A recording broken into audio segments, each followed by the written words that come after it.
धान्य लक्ष्मी नमस्ते अस्तु सर्वाभरण भूषिते धान्यम देहि धनम देहि सर्व कामांश देहि में। ओम श्री महालक्ष्मी नमः। आप सभी पर माँ लक्ष्मी जी की कृपा सदैव बनी रहे।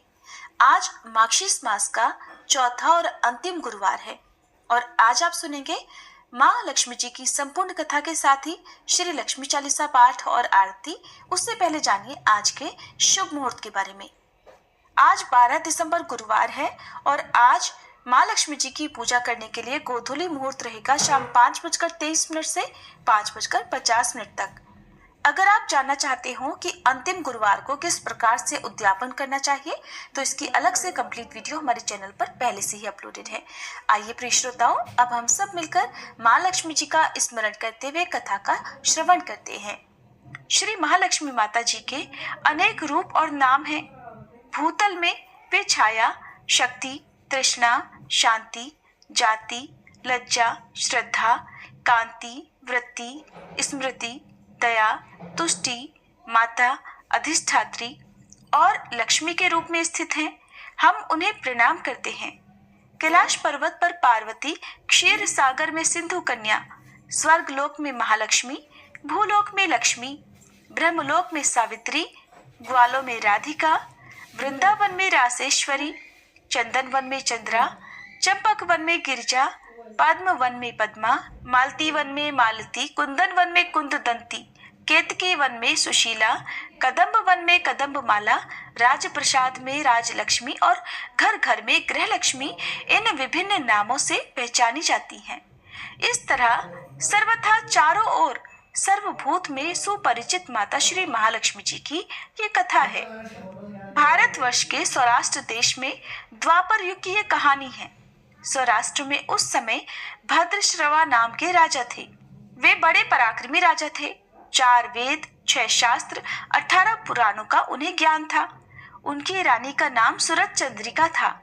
रानी देखने में सुंदर और सुलक्षणा थी, पतिव्रता भी थी। उन दोनों को 7 पुत्र और उसके बाद एक कन्या का वरदान मिला था। कन्या का नाम था श्यामबाला।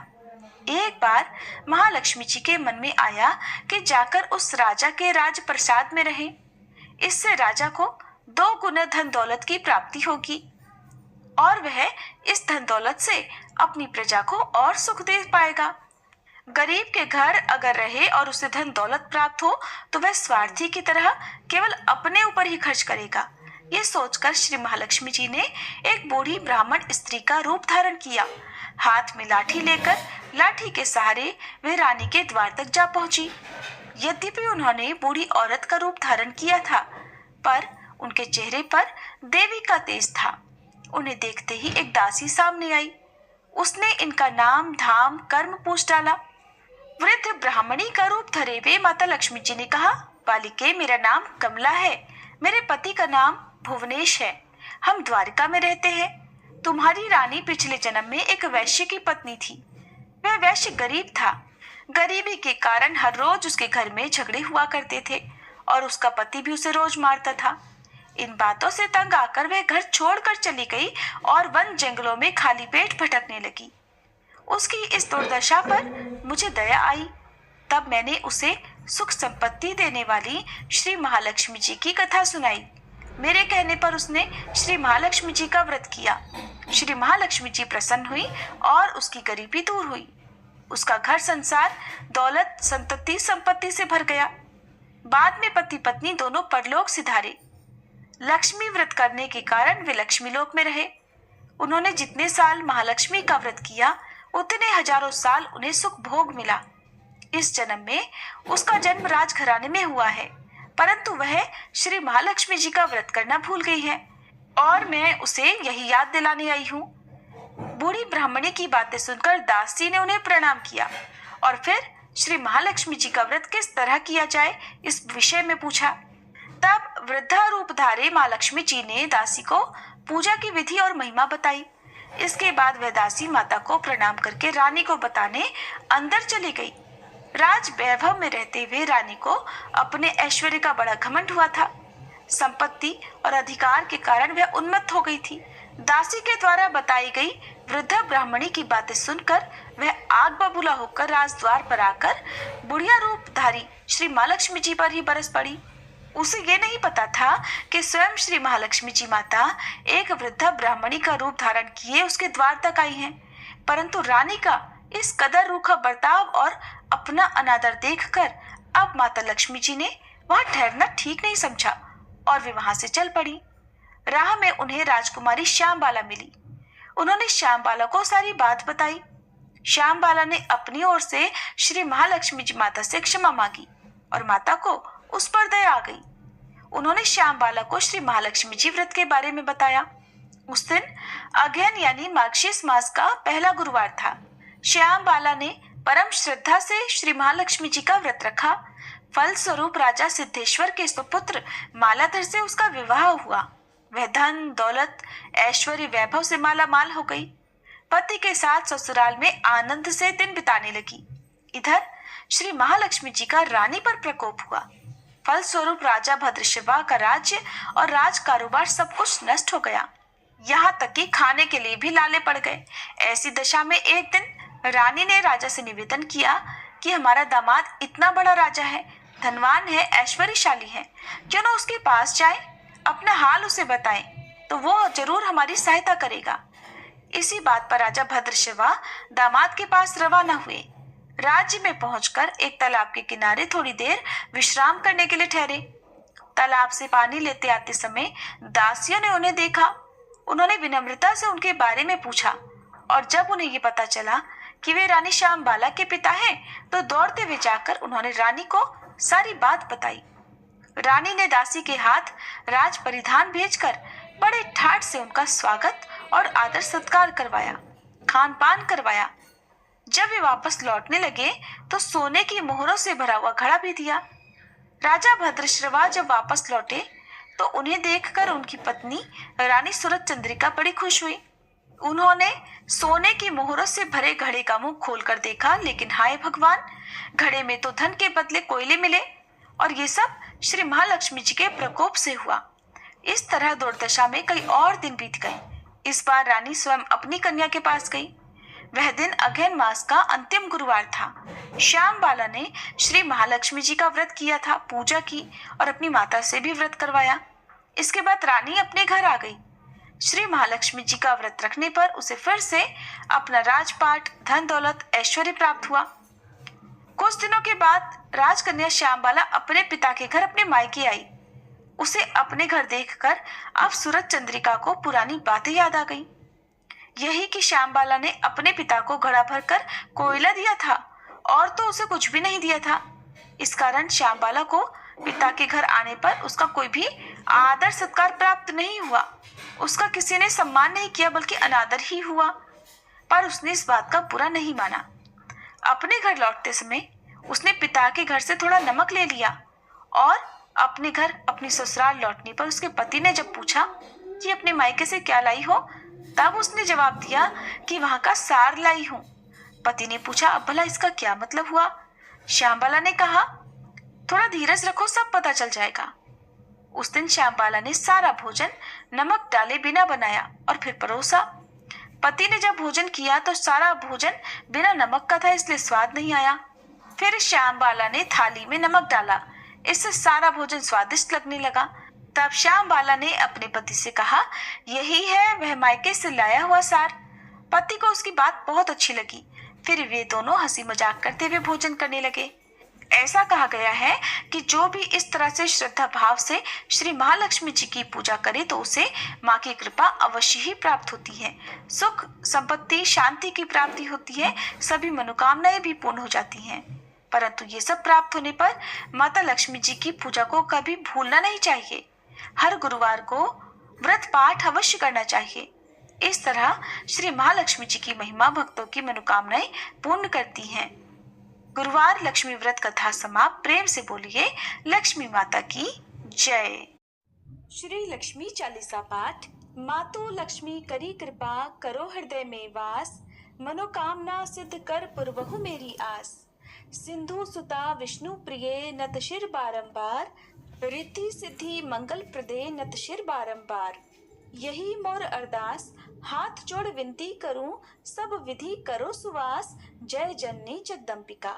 सिंधु सुता में सुमिरो तो ही, ज्ञान बुद्धि विद्या दो मोही, तुम समान नहीं कोई उपकारी, सब विधि पुरवहु आस हमारी। जय जय जगत जननी जगदम्बा, सबके तुम ही हो स्वलंबा, तुम ही हो घट घट के वासी, विनती यही हमारी खासी। जग जननी जय सिंधु कुमारी, दीनन की तुम हो हितकारी, विनयो नित्य तुम ही महारानी, कृपा करो जग जननी भवानी। हे ही विधि स्तुति करो तिहारी, सुधि लीजे अपराध विसारी, कृपा दृष्टि चित वो मम ओरी, जगत जननी विनती सुन मोरी। ज्ञान बुद्धि जय सुख की दाता, संकट हरो हमारी माता, क्षीर सिंधु जब विष्णु मथायो, 14 रत्न सिंधु में पायो। 14 रत्न में तुम सुख राशि, सेवा कियो प्रभु ही बनदासी। जब जब जन्म जहाँ प्रभु लीन्हा, रूप बदल तह सेवा कीन्हा। स्वयं विष्णु जब नर तनु धारा, लीन हूँ अवधपुरी अवतारा, तब तुम प्रकट जनकपुर माही, सेवा कियो हृदय पुलकाही। अपनायो तो ही अंतर्यामी, विश्व विदित त्रिभुवन की स्वामी, तुम सब प्रबल शक्ति नहीं आनी, कह तक महिमा कहो बखानी। मन क्रम वचन करे सेवकाई, मन इच्छित वांछित फल पाई, तज छल कपट और चतुराई, पूजहि विविध भांति मन लाई। और हाल में कहो बुझाई, जो यह पाठ करे मन लाई, ताको कोई कष्ट न होई, मन इच्छित फल पावे फल सोई। त्राही त्राही जय दुख निवारणी, त्रिविध ताप भव बंधन हारणी, जो यह 40 पढ़े और पढ़ावे, इसे ध्यान लगा कर सुने सुनावे, ताको कोई न रोग सतावे, पुत्र आदि धन संपत्ति पावे, पुत्रहीन और संपत्तिहीना, अंधा बधिर कोढ़ी अति दीना। विप्र बुलाए के पाठ करावे, शंका दिल में कभी ना लावे, पाठ करावे दिन 40, ता पर कृपा करे गौरी सा। सुख संपत्ति बहुत सी पावे, कमी नहीं काहू की आवे, 12 मास करे जो पूजा, ते ही समधन्य और नहीं दूजा। प्रतिदिन पाठ करे मन माही, उन सम कोई जग में नाही, बहुविधि क्या में करो बढ़ाई, ले परीक्षा ध्यान लगाई। करी विश्वास करे व्रत नेमा, होई सिद्ध उपजय और प्रेमा। जय जय जय लक्ष्मी महारानी, सब में व्यापित जो गुण खानी, तुम्हरो तेज प्रबल जग माही, तुम सम को दयाल को नाही, मोहि अनाथ की सुधि अब लीजे, संकट काटी भक्ति मोहि दीजे। भूल चूक करी क्षमा हमारी, दर्शन दीजे दशा निहारी, बिन दर्शन व्याकुल अधिकारी, तुम ही अक्षत दुख सहते भारी। नहीं मोहि ज्ञान बुद्धि है तन में, सब जानत हो अपने मन में, रूप चतुर्भुज करके धारण, कष्ट मोर अब करहु निवारण। कहीं प्रकार में करो बढ़ाई, ज्ञान बुद्धि मोहि नाही अधिकाई, रामदास अब कहाई पुकारी, करो दूर तुम विपत्ति हमारी। त्राही त्राही दुखारिणी, हरो बेगी सब त्रास, जयति जयति जय लक्ष्मी, करो शत्रुन का नाश। रामदास हरि ध्यान नित, विनय करत कर जोर, मातो लक्ष्मी दास पर करहु दया की कोर। इति लक्ष्मी चालीसा संपूर्णम। माँ लक्ष्मी जी की आरती। ओम जय लक्ष्मी माता, मैया जय लक्ष्मी माता, तुमको निश दिन सेवत, मैया जी को निश दिन सेवत हर विष्णु विधाता। ओम जय लक्ष्मी माता। उमा रमा ब्रह्माणी तुम ही जग माता, मैया तुम ही जग माता। सूर्य चंद्रमा ध्यावत नारद ऋषि गाता। ओम जय लक्ष्मी माता। दुर्गा रूप निरंजनी सुख संपत्ति दाता, मैया सुख संपत्ति दाता। जो कोई तुमको ध्याता रिद्धि सिद्धि धन पाता। ओम जय लक्ष्मी माता। तुम पाताल निवासनी तुम ही शुभ दाता, मैया तुम ही शुभ दाता। कर्म प्रभाव प्रकाशिनी भवनिधि की त्राता। ओम जय लक्ष्मी माता। जिस घर तुम रहती सब सद्गुण आता, मैया सब सद्गुण आता। सब संभव हो जाता मन नहीं घबराता। ओम जय लक्ष्मी माता। तुम बिन यज्ञ न होते वस्त्र न कोई पाता, मैया वस्त्र न कोई पाता। खान पान का वैभव सब तुमसे आता। ओम जय लक्ष्मी माता। शुभ गुण मंदिर सुंदर क्षीरोदधि जाता, मैया क्षीरोदधि जाता। रत्न चतुर्दश तुम बिन कोई नहीं पाता। ओम जय लक्ष्मी माता। महालक्ष्मी जी की आरती जो कोई नर गाता, मैया जो कोई नर गाता।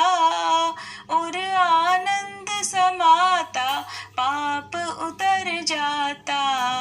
ओम जय लक्ष्मी माता। ओम जय लक्ष्मी माता। मैया जय लक्ष्मी माता। तुमको निश दिन सेवत, तुमको निश दिन सेवत हर विष्णु विधाता। ओम जय लक्ष्मी माता। मैया जय लक्ष्मी माता।